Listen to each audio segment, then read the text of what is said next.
बिस्मिल्लाहिर्रहमानिर्रहीम। Dear students, हम vitamin D पढ़ रहे थे। कल लास्ट लेक्चर में हमने विटामिन डी के मुतल्लिक पढ़ा। तो आज हम ये पढ़ेंगे कि अगर विटामिन डी की डेफिशिएंसी हो जाए तो उससे कौन कौन सी डिजीज होती हैं। ओके, क्या कहा है कि विटामिन डी की कमी हो जाए, विटामिन डी की अगर कमी हो जाती है तो उससे कौन सी डिजीज होती है। ओके, तो नंबर 1 हमने कहा था कि अगर बच्चों में विटामिन डी की कमी हो जाए तो उस डिजीज का नाम होता है रिकेट्स। ठीक है, ये रिकेट्स। ठीक है, और अगर वो एडल्ट्स में हो जाए तो हम उसको क्या बोलते हैं, ऑस्टियोमलेशिया। उसे क्या बोलते हैं, ऑस्टियोमलेशिया। ओके, हम अब आप इसे डिस्कस करते हैं कि विटामिन रिकेट्स जो है ये कैसे है। ये तो पता लग गया है ना कि रिकेट्स में जो है ये आपके बच्चों में होती है। और इसके एक रीज़न देखें, ये विटामिन डी है, इसकी कमी हो गई। तो ये सिर्फ एक वजह नहीं है कि विटामिन डी की कमी हो जाएगी तो बच्चों में रिकेट्स हो जाएगी। ठीक है, इसके अलावा उन बच्चों में अगर कैल्शियम की कमी है, मैल न्यूट्रिशन है, दूध वगैरह पीते नहीं है, कैल्शियम का सोर्स है नहीं, तो उससे भी ये होगी। ठीक है ना, कैल्शियम। अच्छा, इसके अलावा उनकी फूड में ब्लड में फास्फेट की भी कमी है। ओके, और तीसरा ये कि वो सनलाइट यानी कि तंग और तारीख घरों में रहते हैं तो उनके घरों में सूरज की रोशनी भी नहीं आती। जब सूरज की रोशनी नहीं आएगी तो उनका क्या होगा, उनका विटामिन डी नेचुरली नहीं बनेगा। ओके, तो ये बेटा देखिए ये 4 फैक्टर्स हैं। अब होता क्या है कि देखिए जैसे ही विटामिन डी की कमी हो गई, जैसे ही अच्छा कैल्शियम की कमी हो गई, ब्लड में कैल्शियम की कमी हो गई। ठीक है, अब मेरे ब्लड में कैल्शियम की कमी हो गई, अब मैंने इसको नॉर्मलाइज करना है। तो वो क्या करता है, विटामिन डी एक्टिवेट कर लेता है पैराथायराइड हार्मोन को, यानी कि पैराथायराइड ग्लैंड्स होते हैं उनको ये एक्टिवेट कर देता है। जब पैराथायराइड ग्लैंड एक्टिवेट होगा तो क्या होगा, पैराथायराइड हार्मोन की सिक्रीशन क्या हो जाएगी, बढ़ जाएगी। जब पैराथायराइड हार्मोन की सिक्रीशन बढ़ जाएगी तो वो जो बॉन्ड्स होंगी, जो क्या होंगी, बॉन्ड्स किससे बनी होती है, कैल्शियम से। किससे बनी होती है, कैल्शियम से। तो इससे कैल्शियम की जो है सॉर्प्शन, ये कैल्शियम बाहर निकलना शुरू हो जाएगा, कैल्शियम की सॉर्प्शन हो जाएगी। हड्डी है ना, हड्डियों से कैल्शियम निकलकर ब्लड में आ जाएगा, उससे क्या होगा। अच्छा, फिर एक लफ्ज होता है ऑस्टियोक्लास्ट। क्या होता है, ऑस्टियोक्लास्ट। ये बोन डिजॉल्विंग एक्टिविटी, कि बोन डिजॉल्व होगी तो उसका कैल्शियम क्या होना शुरू हो जाएगा, ब्लड में आना शुरू हो जाएगा। तो जब ब्लड में कैल्शियम आना शुरू होगी तो हड्डियाँ क्या हो जाएंगी, सॉफ्ट हो जाएंगी। हड्डियाँ सॉफ्ट हो जाएंगी, सख्ती कम हो जाएगी, हड्डियाँ कमज़ोर हो जाएंगी, हड्डियाँ फ्रेगाइल हो जाएंगी। क्लियर हो गया कि नहीं हो गया। जब हड्डियाँ फ्रेगाइल यानी कि नरम हो जाएंगी, कमज़ोर हो जाएंगी, सॉफ्ट हो जाएंगी, तो क्या वो मेरा वेट बेयर कर सकेंगी। ठीक है, तो फिर ये जो होती है ना, ये टीबी आगे वो हो जाता है क्या। तो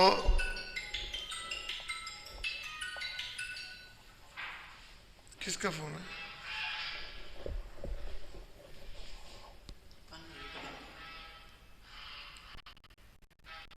वक्त हो गया। अच्छा, अब ये क्या, जरा मेरी कैप ले आना उधर पड़ी उधर। ये बात समझ आई है, देखो ना, अच्छी भली हड्डियाँ हैं, विटामिन डी की कमी होगी, कैल्शियम की कमी होगी, खून कहता है मेरे अंदर कैल्शियम की कमी ना हो। अगर आप खुराक से नहीं लेंगे तो खून कहाँ से आएगा, कैल्शियम कहाँ से आएगा, हड्डियों से। जब हड्डियों से जाएगा तो हड्डियाँ क्या हो जाएंगी, हैं, कमज़ोर हो जाएंगी। जब हड्डियाँ कमज़ोर हो जाएंगी तो क्या होगा, फ्रेगाइल हो जाएंगी। ठीक है, तो वो इस तरह ही हो जाएंगी। क्लियर। अब मेरे बच्चों हमने ये देखा कि रिकेट्स में हमने क्या क्या क्या कहा कि वो सिर्फ विटामिन डी की कमी की वजह से नहीं होती।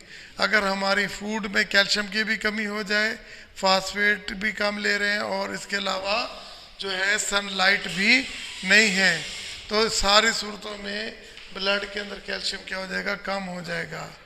अब इस कमी को पूरा करने के लिए कैल्शियम कहाँ से आएगी, बोन से आएगी। जब बोन से आएगी तो क्या होगा कि बोन की जो स्केलेटन्स हैं वो उनकी सॉर्प्शन होगी, कैल्शियम ब्लड में आएगी, ठीक है ना। ओस्टियोक्लास्टिक एक्टिविटी क्या हो जाएगी, बढ़ जाएगी, जिससे कैल्शियम का लेवल क्या हो जाएगा, बढ़ जाएगा और हड्डियां क्या हो जाएंगी, फ्रीगाइल हो जाएंगी और वो बो की तरह से झुक जाएंगी, ठीक है। जैसे तीर कमान होता है ना ऐसे, तो वो इस तरह से झुक जाती है, ठीक है। और भी डिफॉर्मेलिटीज आ जाती हैं, तो उनको भी हम वन बाय वन डिस्कस करेंगे। तो रिकेट्स का पता लग गया ना, ये 4 बातें याद रखनी है, ठीक है। इनकी वजह से कैल्शियम बोन से कहाँ से निकलता है, किसकी वजह से, जब पैराथायराइड हार्मोन एक्टिवेट हो जाता है। पैराथायराइड ग्लैंड हार्मोन पैदा करता है, पैराथायराइड हार्मोन पैदा करता है और पैराथायराइड हार्मोन क्या करता है, कैल्शियम के लेवल को बढ़ाता है। किसके थ्रू बढ़ाता है, बोन्स के थ्रू। वो ओस्टियोक्लास्टिक एक्टिविटी को बढ़ा देता है, यानी कि हड्डियों की तोड़ फोड़ को, डिसॉल्व को ज़्यादा कर देता है, जिससे कैल्शियम का लेवल जो है वो मेंटेन हो जाता है, सीरम लेवल कैल्शियम मेंटेन। और ऐसा करने से हड्डियाँ कमज़ोर हो जाती हैं। इसके लिए अब मैं पढ़ता हूँ, देखिए कहता है कि effect of vitamin on vitamin D deficiency. कहता है डेफिशिएंसी किसकी, of vitamin D may cause rickets. वो रिकेट्स कर सकते हैं। ये आपका एमसीक्यूज है, बच्चों में विटामिन डी की कमी की वजह से कौन सी बीमारी होती है, तो आप लिखेंगे रिकेट्स, ठीक है ना। इन चिल्ड्रन, देखो मेंशन कर दिया ना, एंड ओस्टियोमेलेसिया इन एडल्ट्स, खुसूसन वुमेन्स में, कि उनकी हड्डियां बुरबुरी हो जाती हैं, कमज़ोर। इसे देखा ना, ओल्ड एज में आदमी गिरता है ना, फ़ौरन उसकी ये हिप बोन टूट जाती है। जब छोटे बच्चे दिन में कितनी दफ़ा भी गिरने नहीं टूटती, क्योंकि बच्चों की हिप बोन क्या होती है, स्ट्रॉन्ग होती है। और वो एडल्ट्स में, ओल्ड एज में वो फ्रीगाइल होती हैं, तो छोटी सी चोट लगती है और उनकी हड्डियाँ टूट जाती है, ठीक है ना। तो हम भाई रिकेट्स को डिस्कस कर लेते हैं, ठीक है, रिकेट्स को डिस्कस कर लेते हैं। रिकेट्स को जब हम डिस्कस करेंगे तो हम कहेंगे कि इट इज़ ए डिजीज़, ठीक है ना, primarily due to the deficiency of dietary intake of vitamin D. देखिए ये विटामिन डी की कमी की वजह से। बट एंड दूसरी वजह इनएडुकेट सप्लाई ऑफ कैल्शियम, सिर्फ विटामिन डी की वजह से नहीं है, मैल न्यूट्रिशन की वजह से भी है, कैल्शियम की, फास्फोरस की एंड सनलाइट की। देखो इस लाइन को मैंने ये 4 लफ्ज लिखा था, D, calcium, phosphate, sunlight. The deficiency of vitamin D results in lowered calcium level. Calcium level कम हो जाता है, which stimulate, जब कैल्शियम लेवल कम हो जाता है ना, तो क्या स्टिमुलेशन हो जाती है, पैराथायराइड हार्मोन की टू रिस्टोर, के वो दोबारा जो कमी 4 से 2 हो गई तो उसको रीफिल कर ले। प्लाज्मा कैल्शियम किसकी ब्याह पर, किसकी कीमत पर, at the expense of the bone calcium, ठीक है। अब उसकी वजह से क्या होगा, serum phosphate level is decrease to 1 to 2 milligram %, okay. और जो कि नॉर्मल कितनी होती है, 4 to 6 मिलीग्राम होती है, due to the parathyroid hormone activity, मेरे बच्चे समझ आ गए कि नहीं, समझ आ गए। तो जब फास्फेट की कमी हो जाए ना, अगर खून में कैल्शियम हो भी तो वो हड्डियां नहीं बनता, वो हड्डियों में दोबारा अटैच नहीं होता। मेरे बच्चे समझ आइए, अगर कैल्शियम ब्लड में हो और फास्फेट ना हो तो वो कैल्शियम हड्डियों को मजबूत नहीं करती। ओके भाई, समझ आ गई है ना आपको? तो फास्फेट का होना जरूरी है। अच्छा, फिर इसके अलावा कहता है रिकेट्स में क्या होता है? Rickets is also seen in clinically, ये देखी जाती है when there is an defect in the conversion of the calcitriol। देखो, मैंने पहले कहा था कि विटामिन डी जो है वो इनएक्टिव फॉर्म में है, इसको एक्टिव करने के लिए इसे खोलना पड़ा, ऐसा एक मिसाल के तौर पर। तो ये इनएक्टिव फॉर्म में कहाँ होती है? लीवर में। तो इसके ऊपर एक 25 हाइड्रोक्सिल ग्रुप लगा होता है, इसको एक्टिव करने के लिए एक और हाइड्रोक्सी ग्रुप लगना पड़ेगा। और ये कहाँ पे होता है? लीवर में, नहीं किडनी में। किधर होता है? किडनी में। जब किडनी में कन्वर्ट होता है तो किस में होता है? 125 डाई हाइड्रोक्सी, कल पढ़ा था ना लेक्चर में। अब ये जो आपके पास कन्वर्ट हो गया है, एक्टिव फॉर्म में हो गया, वो कहता है कि बाज उगात ही कन्वर्जन ही नहीं होती, जो विटामिन डी एक्टिव ही नहीं होता। जब विटामिन डी भी ले रहे हैं, सब कुछ ले रहे हैं, फिर भी रिकेट्स हो रही है, तो वो क्या कह रहा था कि इसका किडनी नॉर्मल फंक्शन नहीं कर रहा, वहाँ पे कन्वर्जन डिफेक्टिव हो रही है। ये कैल्सीट्राइओल, इसे किसे कहते हैं? विटामिन D3 को कहते हैं। ओके, ये एक्टिव नहीं हो रहा। अच्छा, फिर क्या होता है? अच्छा, ओवरऑल जब सब कुछ ये हो गया, विटामिन डी की भी कमी हो गई, कैल्शियम की भी कमी हो गई, फास्फेट की कमी हो गई, थायराइड ग्लैंड भी एक्टिव हो गया, तो उसका नतीजा क्या होगा? ये हड्डी वाली देखिए मिसाल, देखिए ओस्टियोक्लास्टिक एक्टिविटी इंक्रीज, कहा था ना कि हड्डियों का डिजॉल्व होना अल्लाह की कुदरत है ना, हड्डियां बन भी सकती हैं, डिजॉल्व भी हो सकती हैं, यंग भी हो सकती हैं। ठीक है, ये सेल हैं, ये ओस्टियोसाइट्स क्या हैं? सेल हैं। इनका काम क्या था? बोन को डिजॉल्व करना। जब बोन डिजॉल्व होती है तो कैल्शियम लेवल बढ़ जाता है। तो कहता है कि ओस्टियोक्लास्टिक एक्टिविटी यानी कि हड्डियां कमज़ोर पड़ जाती हैं। Resorption of calcium from the bone, यानी कि बोन से कैल्शियम में बाहर निकल रही है ना, तो इसे कहते हैं रिसॉर्प्शन कहते हैं। ओके, अच्छा, फिर कहता है बोन्स बिकम वीक, और वो वीक हो जाएंगी और क्या बनेंगी? फ्रीगाइल हो जाएंगी। ठीक है, और जो नई हड्डियां बनती हैं तो उनको मजबूत करने के लिए कैल्शियम का डिपॉजिट होना ज़रूरी है या नहीं है? है, तो वहाँ उनकी डिपोजिशन कम हो जाती है। न्यूली लेड बोन इज अनकैल्सिफाइड, उनके ऊपर कैल्शियम की डिपोजिशन कम हो जाती है, इसको कहते हैं अनकैल्सिफाइड। इसे क्या कहते हैं? अनकैल्सिफाइड। ओके, अच्छा जी, अब हम पढ़ रहे हैं कि वेरियस, हमने पहले कह चुके हैं कि विटामिन डी, कैल्शियम, फास्फेट की कमी की वजह से जो बोन्स हैं वो डिफेक्टिव होती हैं। तो डिफेक्टिव किस सेंस में होती है? In sense of their deformation, कि उनकी शक्ल जो है वो चेंज हो जाती है। ठीक है, तो सबसे पहले देखिए, आपकी टांगे बिल्कुल बच्चे की अपना क्या थी? स्ट्रेट थी। तो जैसे वो कमज़ोर हुई तो उनकी जो टिबिया है, फ्रंट वाली जो लेग की है, टिबिया फेब्यूला होती है, थाई और लेग में टिबिया जो फ्रंट वाली होती है इंटीरियर साइड पे, वो बेंड कर जाती है। तो इसे इसे कहते हैं कि बो लेग, बो कहते हैं ना तीर कुमार, यानी ये तीर कुमार ऐसे होता है ना, जैसे ये यहाँ पे तीर लगा के ना ऐसे लगाते हैं, तो ये इस तरह की शक्ल बन जाती है।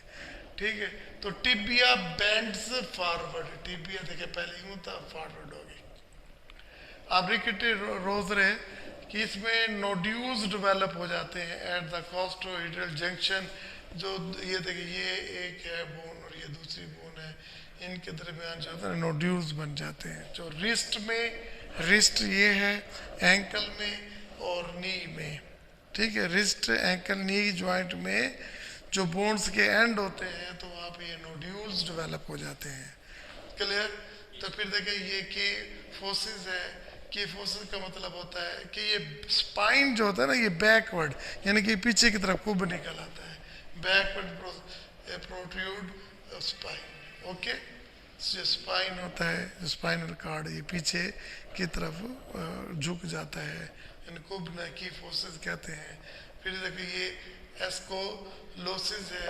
अब ये अगर वो फ्रंट साइड पे आ जाए, बैक साइड पे चला जाए तो कीलोसिस और कीफोसिस हो जाएगा। अगर फ्रंट पे आ जाएगा तो क्या हो जाएगा, एस एस्कोलोसिस होगा, एस्कोलोसिस, एस्कोलोसिस। ओके, बैकवर्ड जाएगा तो कीलोसिस और फॉरवर्ड आ जाएगा तो एस्कोलोसिस। ठीक है, अब देखिए फ्रंट वर्ड स्पाइन, झुकाव को कहते हैं। अब देखिए ये क्रेनियल बोन्स होती हैं, क्रेनियल दिमाग को जो आपके ब्रेन को प्रोटेक्ट करती हैं, उन बोन्स को क्रेनियल बोन्स कहते हैं। तो क्रेनियल बोन जो है ना वो तालू जैसे कहते हैं ना, ये सॉफ्ट हो जाता है, तो इसे कहते हैं क्रेनियो टैब्स, क्रेनियो। तो जिन बच्चों में आपको ये चीज अलामात नजर आएंगी तो आप समझ लेना कि इसे विटामिन डी की डेफिशिएंसी और रिकेट की बीमारी हो चुकी है। तो softness of skull, softness of skull होता है। अब देखिए ये हैरिसन्स अपना सल्कस, हैरिसन सल्कस, ठीक है, इसमें क्या होता है, ये transverse grooves in either side of the bones, transverse grooves in either side of the bones होते हैं। अब ये लॉर्डोसिस, लॉर्डोसिस, लॉर्डोसिस, लॉर्डोसिस का मतलब साइड वाइज। देखिए अगर पीछे होगा तो की, सामने होगा तो एस्को, और अगर इस तरह होगा साइड वाइड होगा तो क्या होगा बेटा, लॉर्डोसिस, लॉर्डोसिस। ठीक है, क्लियर हो गया। तो ये टर्मिनोलॉजी आपके एमसीक्यूज में आ सकती है कि लॉर्डोसिस में स्पाइन किस तरफ होता है, फॉरवर्ड होता है, बैकवर्ड होता है, साइड वाइड। तो साइड वाइड की किस तरफ होता है, बैक साइड, और एस क्या होता है, ठीक है, फ्रंट साइड पे वो होता है। और देखिए पिजन चेस्ट, बाजुकात लोगों की जो छाती होती है ना पिजन की तरह आगे उभर जाती है। तो ब्रेस्ट में तो देखिए ये स्टर्नम, ये है, इसको स्टर्नम को कहते हैं, ब्रेस्ट बोन भी कहते हैं। तो यहाँ पे रिब्स अटैच होती हैं फ्रंट से और बैक से, स्पाइनल कार्ड से। तो ये जो एरिया है ना इसे क्या कहते हैं, स्टर्नम। तो ये स्टर्नम होता है ना, ये प्रोट्रूड फॉरवर्ड, ये आगे की तरफ झुक जाता है। ओके, और फिर टीथ है, टीथनिंग डिले हो जाती है। बच्चों में दांत क्या होते हैं, माँ में विटामिन डी की कमी थी, दूध में तो वैसे विटामिन डी इतना नहीं होता, तो डिलेड टीथिंग, उनमें दांत देर से निकलते हैं। अगर निकल भी आए तो वो डीफॉर्म्ड होते हैं, यानी कि खूबसूरत नहीं, टेढ़े मेढ़े होते हैं। फिर इनेमल जो होता है ना, ये सफ़ेद सा होता है, ये भी defective enamel protection which express teeth decay. जब ये इनेमल प्रॉपर नहीं होता तो दांत बच्चों के ना गल सड़ जाते हैं, तो उसे डीके हो जाता है। और देखिए इसी तरह कैल्शियम फास्फेट की रेशियो भी अगर ज़्यादा ना हो तो उससे क्या होगा, बोन डिफॉर्म हो जाती है। मैंने कहा था ना क्या, अगर फास्फेट हो तो कैल्शियम हो तो कोई हड्डियाँ मजबूत नहीं होती। टेटनी एक डिजीज़ है जो कैल्शियम का लेवल जब बहुत ही कम हो जाए, इतना कम हो जाए तो वो कितना रहता है, 1%, जबकि नॉर्मल वैल्यू क्या है, 9 to 10 मिलीग्राम परसेंटेज, यानी कि 100 ml में इतने 1 मिलीग्राम होना चाहिए। जब ये 1 मिलीग्राम तक पहुंच जाता है तो कन्वर्जन होना शुरू हो जाते हैं कैल्शियम में, टेटनी की डिजीज कहते हैं। तो ये देखिए ये कैल्शियम के लेवल की कमी से टेटनी होता है। ओके, और इसके अलावा अगर नॉर्मल वैल्यू कितने थे, 9 to 10 होती है। ये it is all about the rickets. हमने रिकेट्स के मुतलिक पढ़ा, रिकेट्स क्या होती है, ठीक है, रिकेट्स की वजूहात के मुतलिक पढ़ा। तो रिकेट्स की वजह से जो कॉम्प्लिकेशंस आती हैं, एक तो नॉर्मल जनरल पढ़ी थी, फिर दूसरा हमने उसकी कुछ टर्मिनोलॉजीज पढ़ी थी, जैसे बो लेग है और रिकेटी रोजरी है और केफोसिस है और एस्कोलोसिस है, क्रेनियो टैब है, हैरिसन सल्कस है और लॉर्डोसिस है और पिजन, ठीक है ना। तो ये टीथ है, ये टेटनी है। तो वो आपसे 5 नंबर का सवाल सिर्फ इसी पे ले सकता है, सिर्फ नाम लिख के दे दे कि जो रिकेट्स में जो डिजीजेज जो बोन के साथ होती हैं उनके नाम लिख के दे दे, कीफोसिस है, ये इस तरह। तो इसके बाद हमने ऑस्टियोमलेसिया पढ़ना है। ओके, चलो जी, हमने पहले रिकेट्स के मतलब कंप्लीट पढ़ा। अब बच्चे हम ना ये पढ़ने जा रहे हैं एक दूसरी डिजीज़ जो कि विटामिन डी की डेफिशिएंसी से होती है। उसका नाम होता है ऑस्टियोमलेसिया। ठीक है, तो अब देखिए ये बेसिकली अगर हम इसे यूं कहें ना कि ये एडल्ट रिकेट्स है, ठीक है, तो हम कह सकते हैं क्योंकि ये बड़ों में होती है। अगर अब एडल्ट मेल भी हो सकता है, फीमेल भी हो सकता है। ये देखा गया है ये ज़्यादातर फीमेल में होता है और आफ्टर मीनोपाज होता है। क्लियर? तो ये उन ख्वातीन को, उन औरतों में ऑस्टियोमलेसिया की कंडीशन होती है जो जिनके माशाल्लाह बच्चे ज़्यादा हों और वो लैक्टेशन भी ज़्यादा पे हों, तो उनमें ये डिज़ीज़ ज़्यादा होती है। इस डिज़ीज़ में होता क्या है, देखिए उसी बिल्कुल उसी तरह बोन्स जो है ना ये वीक हो जाती हैं। बोन्स क्या हो जाती हैं? बोन्स क्या हो जाते हैं बेटा? वीक हो जाती हैं।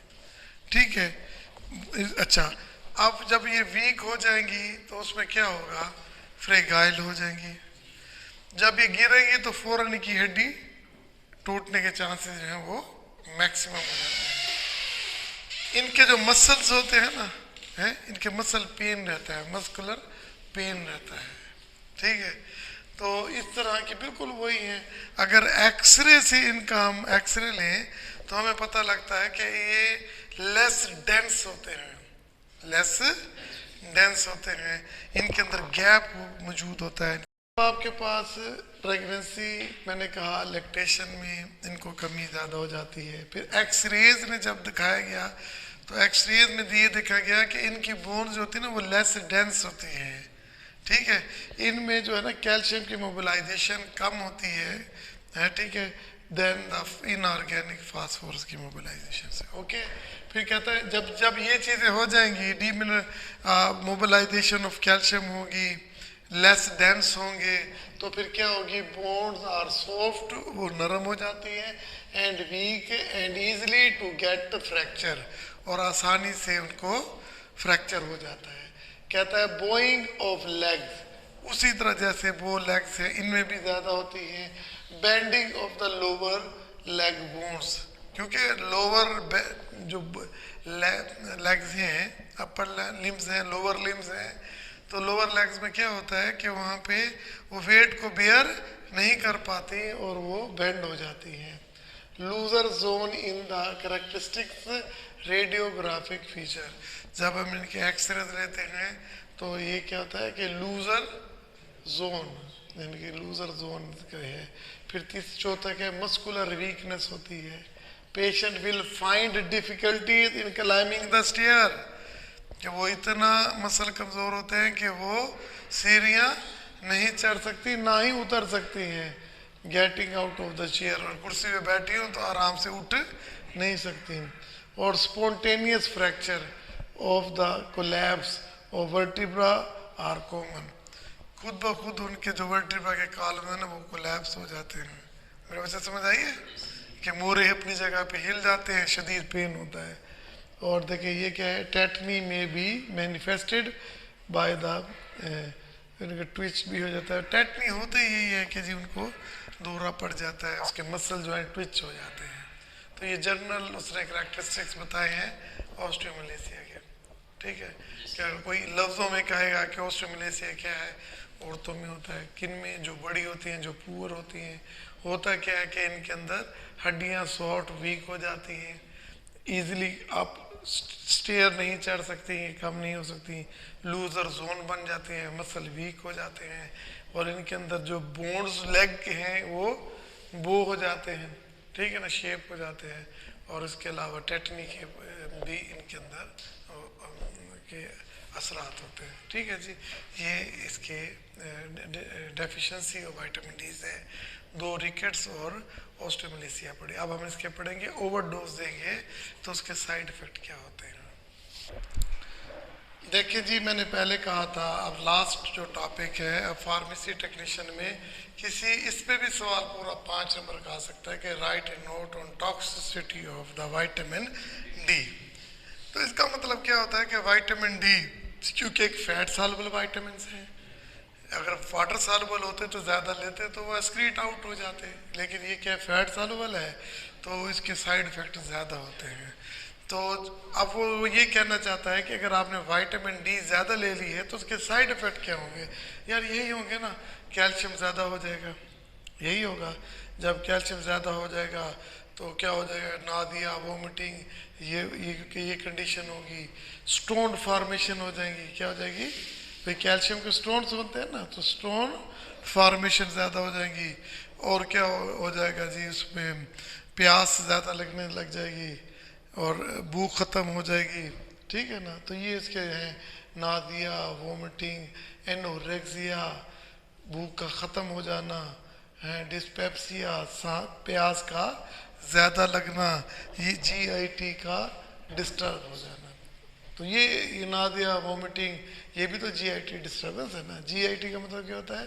Gastro intestinal tract. ओके, तो अब हम देखिए से पढ़ते हैं टॉक्सिसिटी ऑफ विटामिन डी। कहता है रेज्ड सीरम कैल्शियम, सीरम का कैल्शियम बढ़ जाएगा और साथ में कोलेस्ट्रोल लेवल भी बढ़ जाएगा, फास्फेट लेवल भी बढ़ जाएगा। ओके, फिर वो कहता है कि नादिया, एनोरेक्सिया। एनोरेक्सिया मीन क्या होता है? भूख का ख़त्म हो जाना, वोमिटिंग, ज़्यादा जिसको डायरिया हो जाएगा, वोमिटिंग हो जाएगी, उसे खाक हो जाएगी, पोलीयूरिया, और उसे यूरिन बार बार आएगा, यूरिन बार बार आएगा, और उससे क्या? फिर पोलीडिप्सिया, उससे प्यास भी लगना शुरू हो जाएगी। जीआईटी डिस्टर्बेंस होगी, तो ये सारे जीआईटी डिस्टर्बेंस तो है ना। किडनी स्टोन फॉर्मेशन, तो ज़्यादा मकदार में देने से किडनी स्टोन बन जाएंगे। और देखिए calcification, deposition of calcium of the body soft tissue, particularly arteries and kidneys. तो ये जो कैल्शियम होगी ना, ये पहले तो बोन में थी ना, तो अब ये जो आर्टरीज हैं इनके ऊपर डिपॉजिट हो जाएगी, किडनी में डिपॉजिट हो जाएगी। तो जब वो डिपॉजिट हो जाएगी तो वो क्या हो जाएंगी? हार्ड हो जाएंगी। ठीक है, उनकी इलास्टिसिटी ख़त्म हो जाएगी तो आपको हार्ट प्रॉब्लम करेंगे। आपका जो किडनी का नॉर्मल फंक्शन है उसमें डिस्टर्बेंस लेके आएंगे। तो इसलिए विटामिन डी को एहतियात से लेना चाहिए। ओके, समझ आ गई? It is all about today lecture अपने विटामिन डी।